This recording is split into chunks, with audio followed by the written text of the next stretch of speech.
आपदाएं आई, हमारे ऋषियों मुनियों ने, गुरुओं ने जो है उनका जो है निस्तारण किया और वो संकट काल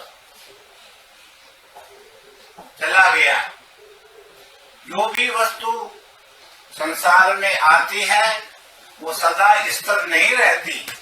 दुख आया है वो चला जाएगा, इसलिए घबराने की आवश्यकता नहीं है। आवश्यकता है शुद्धि की, विशेषकर क्योंकि जो भी संक्रमण होता है वो प्रायः करके जब शरीर अशुद्ध होता है और मन अशुद्ध होता है, शरीर में जब रोग आता है वो बाहर की अशुद्धि होती है तो वो जो है शरीर अशुद्ध हो जाता है, उसमें रोग आ जाता है। और मन जब कमजोर हो जाता है तो उसका मानसिक बल भी जो है दुर्बल हो जाता है। इसलिए शरीर को स्वस्थ रखने के लिए आवश्यकता है। हमारे ऋषियों मुनियों ने हमको तो हमारे माता पिता ने जन्म से सिखाया। हम लोगों का जन्म गांवों का जन्म है। जब गांवों में जो है पहले बाहर जंगल में दिशा मैदान जाते थे, बच्चे बाहर जाते थे, आप बाहर आकर के हाथ धोते तो मिट्टी का जो है उस समय घरों में पीली मिट्टी रखी जाती थी, पीली मिट्टी से हाथ धोए जाते थे। हम बड़े हुए, पहले हाथ धोने नहीं आते थे तो माता ने हाथ पकड़ करके हाथों को धुलाती थी, ऊपर से एक व्यक्ति पानी डालता था, हाथ शुद्ध होते थे। हमको कुल्ला करना नहीं आता था तो वो कुल्ला कराते थे। बड़े हुए तो हम अपने आप करने लगे। ये हमारे जन्म काल का है। इसलिए सबसे पहला गुरु कौन है? माता है, गुरुदेव माता। और हमारे वैदिक मंत्र है मातृ देवो भव, पितृ देवो भव, अतिथि देवो भव, आचार्य देवो भव। जो माता पिता की शिक्षा पूर्ण रूप से प्राप्त कर लेता है वो जो है संसार में कभी असफल नहीं होता। हमको माता ने ये सब सिखाया। हमको याद है बचपन में हमने ढूंढा कुछ खा करके, उसमें मिट्टी के घड़ों में पानी होता था, दूर से गांवों में कुओं से भर करके जल लेकर के आते थे। हमने झूठा हाथ घड़े को लगा दिया, माँ का ने थप्पड़ मारा, चपेट मारी, तमाचा मारा। क्यों? झूठा घड़ा झूठा कर दिया, हमारे सामने घड़ा फोड़ दिया गया, दूसरा घड़ा है। हमको ज्ञान हुआ कि हमको आगे से ये गलती नहीं करनी है। अचानक बात सोच करके आए और हाथ कहीं शरीर को लगा दिया, तब जो है जब गाल पर जो है तो फिर शिक्षा मिली, नहीं मिट्टी से हाथ मांजो, ऐसे मांजो, एक बार नहीं, दो बार नहीं, 3 बार नहीं, 4 बार, 5 बार। यही तो जो है आज हमारे मोदी जी से हमको सिखा रहे हैं, सब लोग सिखा रहे हैं, आप लोग सिखा रहे हैं, डॉक्टर लोग सिखा रहे हैं कि भाई हाथ धो। हमको तो बचपन से सिखाया है। हमारी संस्कृति, भारतीय संस्कृति, सनातन संस्कृति बचपन से ही ये शिक्षा कर देती है कि हमको किस प्रकार से जो है रहना है। आहार शुद्ध हो, सत्व शुद्धि। यदि हमारा आहार भी शुद्ध होगा तो हमारे में सत्व गुण आएंगे, और यदि सत्व हम होंगे तो जो है हमको जो है उस परमेश्वर का चिंतन करेंगे, और उस परमेश्वर का चिंतन करने के कारण हम अनर्थ का चिंतन नहीं करेंगे। ये हम चीज हमको लोगों पहले से सिखाई गई। हमको तो ये भी बतलाया गया कि किस दिशा में हमको जो है अनुसंधान करने हैं, सोच किस दिशा में जाना है, हाथ कितने बार, 10-12 बार हाथ मारने, पैर मारने। और यही हमको जो है हमारे धर्म स्थलों में सिखाया। हम गुरुद्वारे में जाते हैं, वहां की व्यवस्था ये है कि गुरुद्वारे के द्वार पर शुद्ध पानी चलाया जाता है, जिसको जो है चरणपाद का बोलते हैं। वहां पर पहले जल चलता रहता है, बाहर दोनों तरफ, इधर वाश बेसन है, इधर वाश बेसन, हाथ धो करके जो है पहले हाथ धो, कुल्ला करो, और उसके बाद पैर धो करके मंदिर में प्रवेश करो, हरि मंदिर में प्रवेश करो। वहां बाहर का, क्योंकि यदि आप अशुद्ध अपना जूता जूता चप्पल पहनेंगे तो उससे जो है आपका जो है वातावरण जहां भी आप उस पैर को रखेंगे वो अशुद्ध होगा।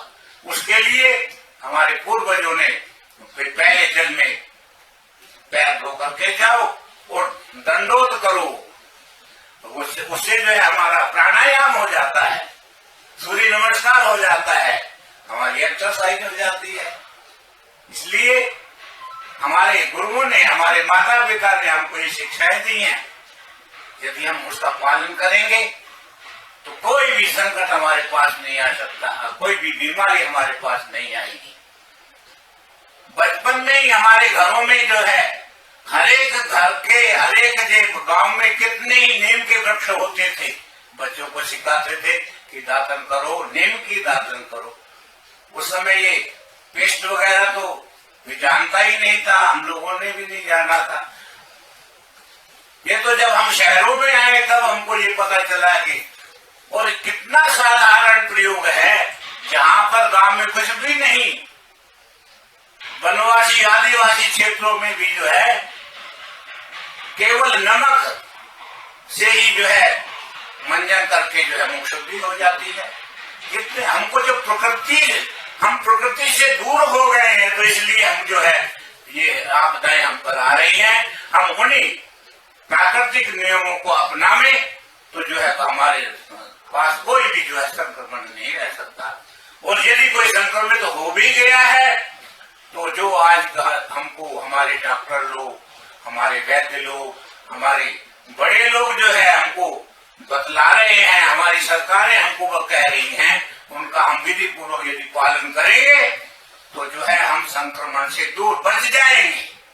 मृत्यु तो हमारे पास नहीं आ सकती, मृत्यु तो हमारा क्या बिगाड़ेगी, कुछ नहीं। हम तो अमृत से पुत्र, भाई आप तो अमृत के पुत्र हो, मृत्यु आपके नजदीक नहीं आ सकती। आत्मा तो शुद्ध बुद्ध मुक्त न जायते न म्रियते वा कदाचिन नायम आत्मा भविता वा न भूया अजः नित्यः शाश्वतोऽयं पुराणो न हन्यते। मानने से गीता में भगवान कह रहे हैं। इसलिए निराश होने की आवश्यकता नहीं है। यदि आप संक्रमित हो गए हैं तो भाई 14 दिन के लिए आप जो कोप भवन में चला जाइए।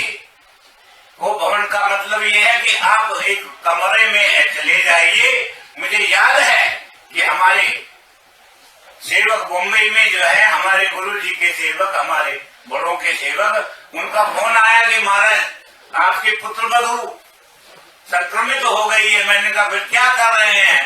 तो उन्होंने कहा कि वो कमरे में 14 दिन से बंद है, वो अपना जो है उसको खाना भोजन बना करके दे दिया जाता है खिड़की के रास्ते से।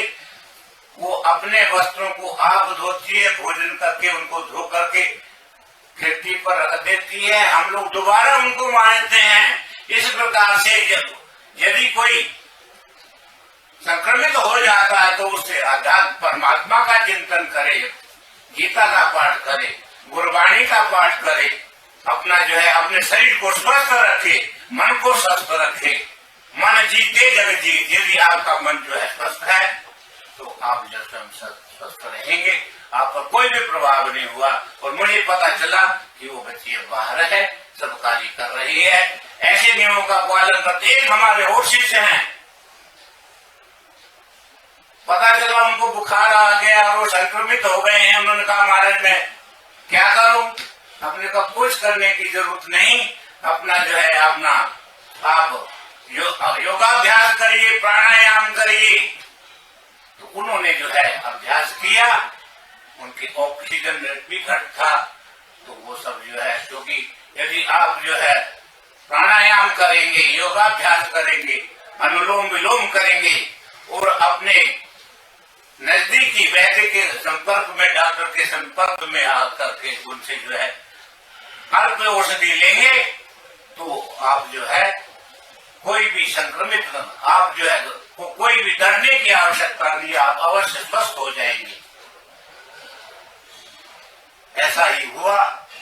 और सबसे शुद्ध तो बात यह है कि अपना आहार आप स्वस्थ रखिए, आप जो है अच्छा भोजन, जो है हल्का भोजन लें और गोदुग्ध लें और उसमें जो है उसके साथ औषधि जैसे तुलसी पत्र है, दालचीनी है, अजवाइन है, ये सब चीजें डाल करके मुलैठी आदि डाल करके काढ़ा बनाएं और उसका पान करें।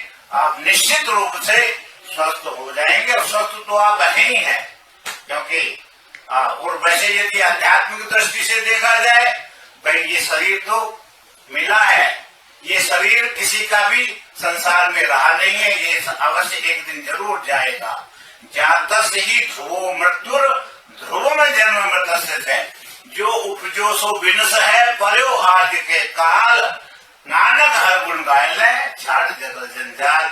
इसमें तो जाना है, और जो जाने वाला है वो रुक नहीं सकता, और जो अविनाशी है वो जो जा नहीं सकता। इसलिए आत्मा तो अजर है, अमर है, नित्य है, शाश्वत है। आप शुद्ध हैं। माता मंदालसा ने भी तो अपने पुत्रों को यही कहा, शुद्धोषि बुद्धोषि निरंजनोषि संसार माया परिवर्जितोषि, संसार स्वप्नम तद मोह निद्रा, मदालसा वाक्य मुवाच पुत्रम। इसलिए हम शुद्ध हैं, बुद्ध हैं, मुक्त हैं, हम स्वस्थ हैं। अपने को कभी कमजोर मत, जो है मन में कमजोरी मत लाओ।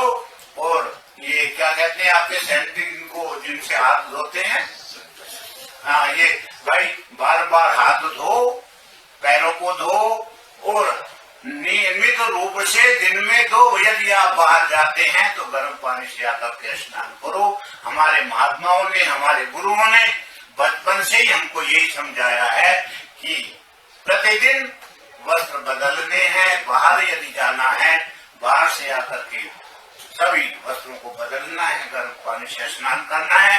और आपके पास तो ऐसी ऐसी प्राकृतिक औषधियां हैं भारत में, जो है सबसे बड़ी औषधि तो नीम है। नीम की पत्ती को उबाल करके आप जो है उससे नहाइए तो सब रोग, त्वचा के रोग दूर जो हो जाएंगे। नीम की पत्ती को तोड़ करके खाइए, करेले को खाइए, आपकी शुगर दूर हो जाएगी। जो है कोकारो नीम खाइए। अनेक जो है दालचीनी है, लवंग है और अजवाइन है, ये जो है इनका आप सेवन करेंगे तो आप में जो है आत्मशक्ति भी बढ़ेगी। और तो क्या, और जो है भाई ये आपको मेवे आदि ऐसे ऐसे पदार्थ हैं, आपको ये दुर्लभ देह प्राप्त हुई है। दुर्लभ देह पाई बलभागी, नाम न जपे से हाथ, और नाम का स्मरण करिए, प्रभु का स्मरण करिए कि आपको जो स्वस्थ शरीर प्राप्त हुआ है।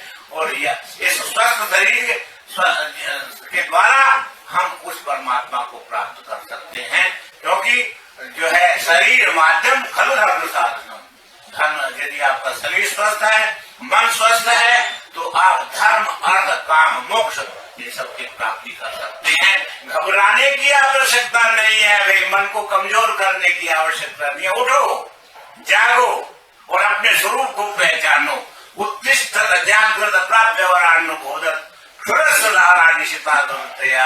दुर्गम पदस्थ कवयो वदंती, जाग लियो रे मना, जाग लियो क्यों गाफल सोया, जो तन उपजो संगी सो भी साथ न होया।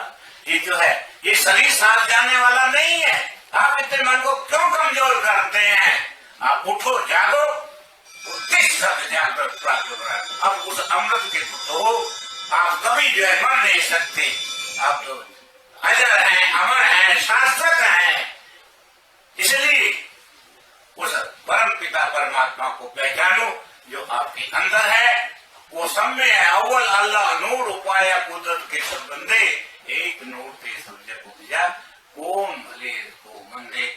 सब में ज्योत ज्योत है सोई, जिसके चानन सब में चानन हुई। गुरबाणी ये कह रही है, महापुरुष कह रहे हैं, वेद शास्त्र कह रहे हैं। और भाई आप अपना ख्याल रखें, जान है तो जहान है। हमारी सरकारों ने जो कह रही हैं, हमारे और सबसे बड़ी शिक्षा तो जो है हमको अपने बड़ों से लेनी चाहिए। मातृ पितृ भक्त होना चाहिए। मातृ देवो भव, पितृ देवो भव, अतिथि देवो भव, आचार्य देवो भव। और सबसे बड़ी बात तो यह जब हमारे प्रधानमंत्री भाई जो कार्य करते हैं पहले माता को प्रणाम करके उनकी आज्ञा लेकर के करते हैं, तो कम से कम ये शिक्षा तो उनसे प्राप्त करो। आज हमारे माता पिता जो है आप वृद्धाश्रमों में भेज रहे हैं, इस परंपरा को तोड़ो, छोड़ो। और किस परंपरा को? जो हमारे ऋषियों मुनियों की परंपरा है उसको जो है उसका पालन करो। वो कहाँ से प्राप्त होगी भाई? वो गौ माता का जो है आदर करो, गौ दूध पियो, देसी हरियाणवी गौ का दूध पियोगे, क्योंकि जो जिसने माता का दूध पिया है उसको जो है कोई भी दुश्मन भी हरा नहीं सकता। वो खम ठोक करके कहता है आजा माँ का दूध पिया। तो ये आप लोगों ने माँ का दूध पीना छोड़ दिया है, इसलिए आपका मन कमजोर हो रहा है। जो माँ का जिसने दूध पिया होता है वो कभी जो है माता का जो है अपनी मातृभूमि का, अपने देश का, अपने राष्ट्र का अपमान सहन नहीं कर सकता। इसलिए आवश्यकता है हमको अपने गौ माता का आदर करने की, अपने माता का जन्म जिसने जन्म दिया है, अपने बुजुर्गों का, और जो हम अपने जो है पूरे आचार्यों का, आज हमने अपने गुरुजनों का सत्कार करना छोड़ दिया। आज जिनसे हम पढ़े हैं, शिक्षा लिए हैं, उनका आदर करना छोड़ दिया। तो ये प्राकृतिक प्रकोप तो होगा, परंतु जब आप अपने स्वरूप में जाग जाएंगे तब अपने जो है माता पिता गुरुजनों का आदर करेंगे, अपने शास्त्रों को पढ़ेंगे और गंदे खान पानों को छोड़ेंगे, तो आप जो स्वस्थ रहेंगे। और जो स्वस्थ रहेगा वही उस परम पिता परमात्मा को प्राप्त करेगा और आप निश्चित अपने गंतव्य स्थान तक पहुंचेंगे।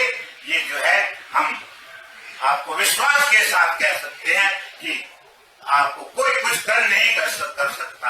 आप तो जो सिंह के पुत्र हैं, एक कहानी हमने सुनी थी कि एक जंगल में एक शेरनी ने जो है शावक को जन्म दिया। पीछे शिकारी था, वो बच्चा जो है नदी में गिर गया, गडरिया ने उसको पाल लिया, वो अपने उसमें मिला लिया भेड़ बकरियों में, तो वो उनमें रहता उन्हीं का जो है घास खाने लगा। एक दिन वन में बस के वनराज के नार ने नाहर जायो, और मिल गया किसको? गडरिया को। और उसने क्या किया? भेड़ों में रख दिया और दूध पियो पुनः घास चरायो, घास खाने लग पड़ा। एक दिन उसको जो है कोई महापुरुष मिल गए, अरे तू कहाँ घूम रहा है? तू कौन है? तेरा स्वरूप क्या है? कहते मैं तो जो है भेड़ हूं। कहते नहीं, तू सिंह है, दूध पियो पुनः घास चरायो। ऐसे ही ये जो है अपना जो है अपने स्वरूप को भूल करके जो है ये विषय इंद्रियों में जो विकारों को भूल करके जो है ये भूल गया, अपने स्वरूप को भूल गया। दूध पियो पुण्य घास। तैसे ही आत्म ज्ञान बिना नर मूढ़ ब्रह्म ते मूढ़ ते नर ब्रह्म ते जीव ते मूढ़ कहा है। ये जो मूर्ख बना हुआ है, अपने स्वरूप को पहचानो, उठो और जागो। इतना ही हम आपको संदेश देते हैं कि ये बीमारी नाम की कोई चीज नहीं है। आप ये तो आज आई है तो कल जाने वाली है। सर्वे भवन्तु सुखिनः, सर्वे सन्तु निरामया, सर्वे भद्राणि पश्यन्तु, मां कश्चित् दुःखभाग् भवेत्। नानक नाम चढ़ती कला, तेरे पाने सर्वत का भला। शांति शांति शांति।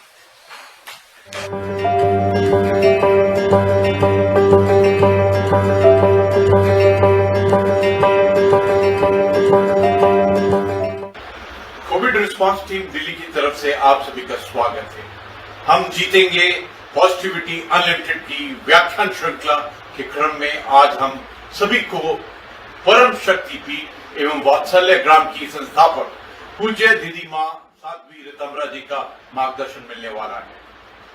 समाज में दीदी माँ के नाम से ख्याति प्राप्त पूज्य साध्वी ऋतंभरा जी एक प्रसिद्ध आध्यात्मिक गुरु, भारतीय संस्कृति और हिंदुत्व की उपदेशक और समाज सेवी। पॉजिटिविटी अनलिमिटेड की इस श्रृंखला में पूज्य दीदी माँ साध्वी ऋतंभरा जी से मार्गदर्शन हेतु हम प्रार्थना करते हैं। सादर नमस्कार करती हूँ। बहुत विचित्र परिस्थितियां हैं, विपरीत परिस्थितियां हैं, लेकिन विपरीत परिस्थितियों में ही समाज के धैर्य की परीक्षा होती है। इन विपरीत परिस्थितियों में जबकि हमारा पूरा देश एक विचित्र महामारी से जूझ रहा है, ये वो समय है जब हमें अपनी आंतरिक शक्ति को जागृत करना है। इस देश ने तपश्चर्या, तप और त्याग की आग क्या होती है उसमें से गुजरना जाना है। उस तपस तेज की आग में से गुजर कर एक कुंदन की तरह चमक कैसे धारण की जाती है, ये मेरे पुरखों ने इसका अनुभव लिया है और हमें वो हमारे धर्म ग्रंथों में वांगमय रूप में वो प्राप्त है। सच है, विपत्ति जब आती है तो कायर ही को दहलाती है। सूरमा नहीं विचलित होते, पर एक पल एक नहीं धीरज खोते। विघ्नों में राह बनाते हैं, कांटों को गले लगाते हैं। मुख से न कभी उफ कहते हैं, जो आ पड़ता सो सहते हैं। खम ठोक ठेलता है जब नर, तो पर्वत के जाते पांव उखड़। मानव जब जोर लगाता है तो पत्थर पानी बन जाता है। मनुष्य के सामने, मनुष्य के साहस के सामने, मनुष्य के संकल्प के सामने, उसकी दृढ़ शक्ति के सामने बड़े बड़े पर्वत तक टिक नहीं पाते। आपने देखा, नदी का प्रवाह जब प्रवाहित होता है तो वो बड़ी बड़ी चट्टानों को भी रेत में परिवर्तित करने की सामर्थ्य रखता है। इसलिए इस विकट परिस्थिति में जो है वो असहाय होने से समाधान नहीं होगा, अपनी आंतरिक शक्ति को जागृत करना होगा। मैं विचार कर रही थी प्रातःकालीन, तो मुझे एक पौराणिक कथानक स्मरण हो गया। महाभारत का समय था, कुरुक्षेत्र के मैदान में तो श्री हरि भगवान श्री कृष्ण एक टिटिहिरी की करुण क्रंदन को सुन रहे हैं। कुररी, उसको कुररी भी कहा जाता है। वो करुण क्रंदन है, उसमें विलाप है, उसमें व्याकुलता है, उसमें कुछ प्रार्थना है। वो प्राणी जो है, पंछी जो है, भगवान के रथ के चक्र लगा रहा है और चीत्कार कर रहा है। श्री कृष्ण की दृष्टि उस पर पड़ी, उसने अपने मौन में ही प्रार्थना कर ली कि प्रभु, ये जो कुरुक्षेत्र का मैदान है, यहाँ योद्धा से योद्धाओं की तलवारें एक दूसरे से टकराएंगी, पर मेरी तो छोटी सी दुनिया है। दुनिया में कुछ भी हो जाए कुछ फर्क नहीं पड़ता, पर अपनों के साथ कुछ हो जाए तो सारी दुनिया बदल जाती है। तो मेरी इन अंडों का क्या होगा? भगवान थोड़ी सी देर उसको देख के मुस्कुराए और कुरुक्षेत्र के मैदान की अन्य व्यवस्थाओं को देखने में लग गए। वो मूक प्राणी, वो मूक था, वाणी नहीं थी पर वाणी थी, दर्द था और वो करुण क्रंदन पुकार बन गया जब, तो श्री हरि ने उस पुकार को सुना था और अर्जुन से कहा, अर्जुन देख रहे हो सामने वो जो हाथी है, उसके घंटे पर, उसके घंटे की जंजीर पर बाण चलाओ। वो घंटा जंजीर से अलग होकर नीचे आके धप से गिर गया। 18 दिन वो महायुद्ध चलता रहा, महाकाल वहां मंडराता रहा, मृत्यु तांडव नृत्य करती रही। 18 दिनों के बाद जब शवों से पटी थी वो सारी धरती, और भगवान उसी तरह युद्ध क्षेत्र का निरीक्षण करते करते उस जगह पहुंचे और अर्जुन से कहा, इस घंटे को हटा दो। और जैसे ही वो घंटे को हटाया गया तो उसके नीचे से टिटिहिरी के 4 बच्चे चूं चूं करते जीवित मृत्यु के उस महासागर में जीवन का गीत गाते हुए प्रकट हो गए थे। मुझे स्मरण आ रहा था कि जैसे कुरुक्षेत्र के मैदान में भगवान ने उस टिटिहिरी से कहा था कि 3 हफ्ते के लिए बंद हो जाओ, अपना चोगा एकत्रित कर लो और लॉकडाउन हो जाओ, अपनी समस्त शक्तियों को समाहित करो और भरोसा रखो। हुआ था ना समाधान? होता है ना समाधान? समाधान होता है जब मनुष्य को अपने पर भरोसा होता है। समाधान होता है जब मनुष्य अपने आराध्य और अपने इष्ट पर भरोसा करता है। इसलिए विश्वास के साथ हम इस महामारी से पार जाएंगे।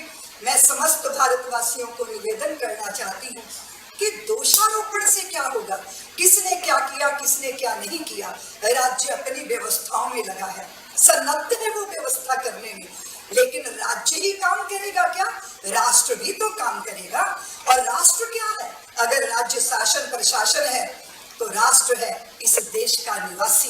वो जब अपने आत्म बल को, आत्म संयम को और आत्म संकल्प को जागृत करता है तो बड़ी बड़ी समस्याएं भी अपनी औकात इतने छोटे चींटे जैसी उनकी रह जाती हैं।